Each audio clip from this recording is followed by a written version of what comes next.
आप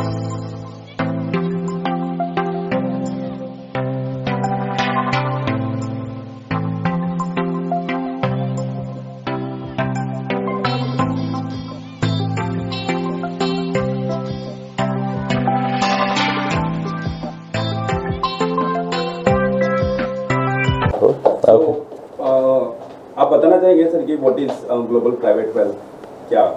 सो Bajaj Capital wealth management business में पिछले 60 साल से हैं और हमारी एक लौती कंपनी मेरे हिसाब से, बहुत कम ऐसी कंपनी जो वेल्थ से ही शुरू हुई है। काफ़ी सारी कंपनीज आपने देखा होगा या तो ब्रोकिंग से वेल्थ में गई हैं या तो फिर बैंक से वेल्थ में गई हैं।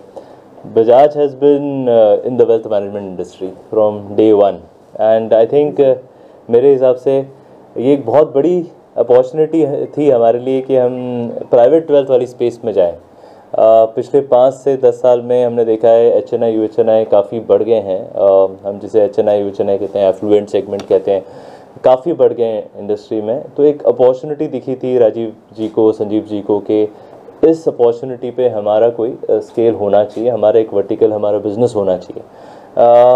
जब मैंने ज्वाइन किया हमने ऑब्वियसली कुछ और टाइप्स भी किए। हमने CSC सेंटर्स के साथ एक टाइप किया फाइनेंशियल प्लानिंग का। हमने रिसेंटली अभी इंडियन डेंटल एसोसिएशन के साथ टाइप किया, जो अगेन वापस रिटेल और मास एफ्लुएंट सेगमेंट्स के अंदर भी अपनी प्रेजेंस बना रहा है।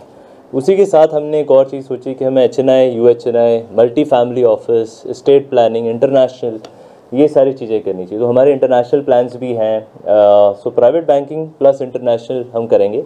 ग्लोबल प्राइवेट वेल्थ इसलिए हमने नाम दिया क्योंकि ये दोनों चीज़ें कवर करने वाला है, India plus outside India.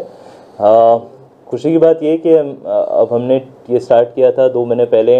Already हमारे पास करीबन 40 लोग के आसपास की टीम हायर हो चुकी हैं, 20-22 लोग ज्वाइन कर चुके हैं। अगला बैच अगले 1 महीने के अंदर ज्वाइन कर लेगा। सो हमने काफ़ी सिलेक्टिवली लोगों को हायर किया है, काफ़ी सोच समझ के हायर किया है। इस इंडस्ट्री में बड़ा इजी है, बहुत ज़्यादा पैसे थ्रो करके आप काफ़ी लोगों को हायर कर सकते हैं, बट हमने एक यूनिक चीज़ की है इस बार कि उन्हीं लोगों को हायर किया है जहाँ से हमें कस्टमर की तरफ से काफ़ी पॉजिटिव फीडबैक आया है। तो हमारे ज़्यादातर RMs जो हैं उनका कस्टमर पॉजिटिव फीडबैक्स हैं, कस्टमर तरफ से हमने हायरिंग की है। कोई प्लेसमेंट एजेंसी, कोई कंसल्टेंट यूज़ नहीं किया गया था ये पूरी एक्सरसाइज में। HR ने काफ़ी अच्छा काम किया है, हमारे HR ने, टू इंश्योर के हर कोई ऑन बोर्ड हो जाए। सो एक बहुत अच्छी एक्सरसाइज रही है लास्ट 2 महीने की। हाँ, बहुत प्लस अभी आई थिंक हम इस स्टेज पे हैं कि हम आराम से कह सकते हैं कि हम ऑलमोस्ट 4 लोकेशंस इन इंडिया में हैं। 5 is gonna get started. I think 1 महीने में जो सेकंड बैच आएगा उसमें और 2 लोकेशन स्टार्ट हो जाएंगे। अभी 4 लोकेशंस ग्लोबल प्राइवेट वेल्थ के लिए स्टार्ट हो चुके हैं। बजाज के तो ऑब्वियसली ऑलमोस्ट 300 सेंटर्स हैं, 40 लाख कस्टमर्स हैं, बट ग्लोबल प्राइवेट वेल्थ का जो अलग सेगमेंट हमने बनाया है उसके 4 सेंटर्स आज की तारीख में स्टार्ट हो चुके हैं। So, जी पहले तो बहुत बहुत बधाई हो आपको कि आप deputy CEO as a Bajaj capital आपने ज्वाइन किया। इसके पहले आप कहाँ पे थे, क्या अगर आप हमें बता सके? सो पिछले 20-22 साल से बैंकिंग और वेल्थ मैनेजमेंट में ही रहा हूँ and this is all I know. यही आता है, इसके अलावा कुछ आता नहीं है। सो मेरे हिसाब से कि आई थिंक हम जिस स्टेज पे हैं इंडिया में, इंडिया या कंट्री जिस स्टेज पे है, बहुत बड़ी अपॉर्चुनिटी है। कंट्री का GDP ऑलमोस्ट डबल होने वाला है। $3.5 ट्रिलियन से हम देख रहे हैं $7 ट्रिलियन हो जाएगा अगले 10 साल में, 15 साल में। ये बहुत बड़ी अपॉर्चुनिटी है हमारे, आई थिंक हमारी सब लोगों की लाइफ टाइम में। आई थिंक चाइना के साथ ये हुआ था, अब हमारी ही कंट्री के साथ हो रहा है। लाइफ टाइम में एक बार ऐसा कुछ अपॉर्चुनिटी मिलती है जहाँ पे आपकी कंट्री का GDP डबल हो रहा है।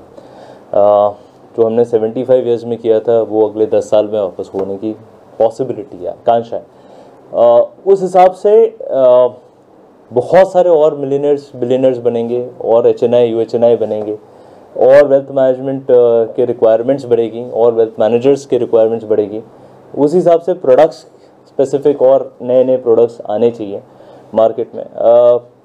एक चीज़ जो मुझे लगती है कि अभी भी हम अंडर पेनिट्रेटेड है। काफ़ी बार आपने सुना होगा कि वेल्थ मैनेजमेंट के लिए या SIPs के लिए या म्यूचुअल फंड्स के लिए एमफी ने तो काफ़ी अच्छा काम किया अभी म्यूचुअल फंड सही है करके।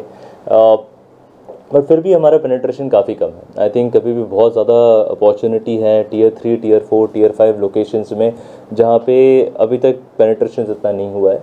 हमारा फोकस ये होगा, जब ग्लोबल प्राइवेट वेल्थ की हम बात कर रहे हैं, एक तो to provide the best possible service on the private banking platform to every location we are going to be present, and जहाँ नहीं भी हम वहाँ पे सूटकेस बैंकिंग के हिसाब से प्रेजेंट होना चाहेंगे।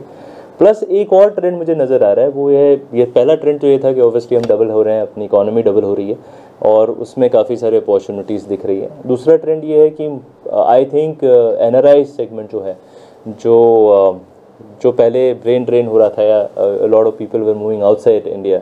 हमने इंजीनियरिंग की तो हमारा आधा से ज़्यादा बैच यूएस में था तभी, और अभी भी आई थिंक हो गई। सो अब मुझे लग रहा है कि with the interest in the other side of the economy, other countries, and the slowdown in some of the economies, slowdown जो चल रहा है ज़्यादातर economies में, एक possibility है people want to participate in the India story, whether it is through investment, whether it is by shifting. So I see a trend जहाँ पे retire in India, I think can be a concept जो हम काफ़ी focus करने वाले हैं। Retirement planning Bajaj के लिए काफ़ी ज़्यादा फोकस्ड एरिया रहेगा। हमारे काफ़ी सारे प्लान्स है उसके रिगार्डिंग। रिटायर इन इंडिया एक कॉन्सेप्ट है जो हमने एनआरआईज़ के लिए किया हुआ है। रिटायरमेंट प्राइवेट वेल्थ एक कॉन्सेप्ट है जो हम कर रहे हैं। रिटायरमेंट कम्युनिटी एक कॉन्सेप्ट है जो हम जिस पे काम कर रहे हैं।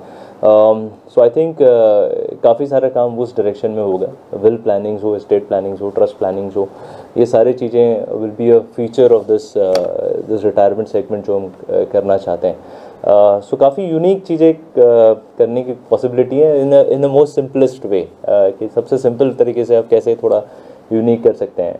बस वही ट्रेंड है। और सर भारत को इकोनॉमी को लेके आप क्या देख रहे हैं कि मतलब जिस हिसाब से गवर्नमेंट ऑफ इंडिया का विजन है कि 5 trillion economy will be very soon, तो उसमें आपको क्या लगता है कि भारत कहाँ? आई थिंक इस रूम में हार्डली कोई ऐसा होगा जो ये डिनाई करेगा या जिसको 1% भी ये डाउट होगा कि हम 5 ट्रिलियन होने वाले हैं या नहीं होने वाले हैं। मैं तो 7 ट्रिलियन की ऑलरेडी सोच रहा हूँ कि ये इंडिया का टाइम है। आई थिंक आपने हर जगह ही सुना है और मैं भी इसे कम्प्लीटली एसोसिएट करता हूँ कि ये time we will do much better than other economies. And having said that, जैसे सीनियर बजाज साहब कहते हैं कि we want to manage your money as your retired fathers money, जो काफ़ी प्रोफाउंड स्टेटमेंट है, क्योंकि आपका वो एथिकल एंगल होना बहुत ज़्यादा ज़रूरी है। और एक और स्टेटमेंट मैं सीनियर बजाज साहब का ही वापस यहाँ पे कोट करना चाहूँगा कि वी वांट टू बी, जब भारत की ग्रोथ स्टोरी आ रही है तो we want to do things where in India is proud of Bajaj capital. We obviously are proud of India and we will continue to do so, but there is a statement that he says that at one point in time India should be proud of what Bajaj Capital has done, and I think हमारे endeavors जो भी हैं यहाँ से वो उसी directions में रहेंगे। ठीक है जी, एक दूसरे से जुड़े हुए 2-3 सवाल है। करंटली बजाज कैपिटल की एक्टिविटीज़ क्या है, क्लाइंट बेस क्या है, और global private wealth Bajaj capital में क्या रोल प्ले करेगा? सो बजाज कैपिटल में हमारे ऑलमोस्ट 300 ब्रांचेस हैं, 40 लाख कस्टमर्स हैं। हम वेल्थ मैनेजमेंट सर्विस प्रोवाइड करते हैं, इंश्योरेंस ब्रोकिंग सर्विस प्रोवाइड करते हैं इन चैनल्स और ब्रांचेस के थ्रू। हम इस बार जो और रिवाइव कर रहे हैं बिजनेसेस वो हैं ब्रोकिंग बिजनेस, जस्ट ट्रेड करके हमारा बिजनेस उसको रिवाइव कर रहे हैं। इन्वेस्टमेंट बैंकिंग हमारा रिवाइव हो रहा है। हमने एक IPO किया है और 2-3 IPOs हम करने वाले हैं। इसी के साथ साथ हमने ये जो नया चैनल शुरू किया जो ग्लोबल प्राइवेट वेल्थ है, इसके अंदर हम HNI UHNI को सर्विस करने का पूरा सेटअप बना रहे हैं। अच्छी सर्विस प्रोवाइड करने का, अच्छा वेल्थ मैनेजमेंट एक्सपीरियंस देने का